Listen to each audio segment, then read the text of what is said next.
പാകിസ്ഥാൻ സൈന്യം അഫ്ഗാൻ വ്യോമാതിർത്തി ലംഘിച്ചതായി താലിബാൻ സർക്കാർ. അഫ്ഗാൻ പാക് അതിർത്തിക്ക് സമീപമുള്ള മാർക്കറ്റിൽ പാകിസ്ഥാൻ ബോംബിട്ടതായി താലിബാൻ സർക്കാർ വാർത്താ ഏജൻസിയായ റോയിട്ടേഴ്സിനോട് പറഞ്ഞു. അഫ്ഗാന്റെ തലസ്ഥാനമായ കാബൂളിൽ അതിക്രമിച്ചു കയറിയതായും താലിബാൻ സർക്കാർ അറിയിച്ചു. കാബൂളിൽ സ്ഫോടന ശബ്ദങ്ങൾ കേട്ടതായി ചില മാധ്യമങ്ങളും റിപ്പോർട്ട് ചെയ്തു. പാകിസ്ഥാൻ ആക്രമണം സ്ഥിരീകരിക്കുകയോ നിഷേധിക്കുകയോ ചെയ്തിട്ടില്ല.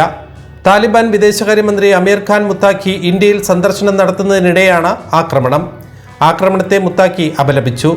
കാബൂളിൽ സ്ഫോടന ശബ്ദം കേട്ടതായും എന്നാൽ നാശനഷ്ടമില്ലെന്നും അഫ്ഗാൻ സർക്കാർ വക്താവ് വ്യക്തമാക്കി.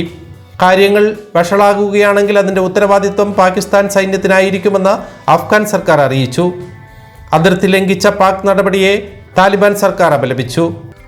ഇത് മുൻപെങ്ങും ഇല്ലാത്തതും അക്രമാസക്തവും പ്രകോപനപരവുമായ നടപടിയാണെന്നും അഫ്ഗാൻ വ്യോമാതിർത്തി ലംഘിച്ചതിനെ ശക്തമായി അപലപിക്കുന്നുവെന്നും സ്വന്തം ഭൂപ്രദേശം പ്രതിരോധിക്കാനുള്ള അവകാശം തങ്ങൾക്കുണ്ടെന്നും അഫ്ഗാൻ പ്രതിരോധ മന്ത്രാലയം പ്രസ്താവനയിൽ പറഞ്ഞു.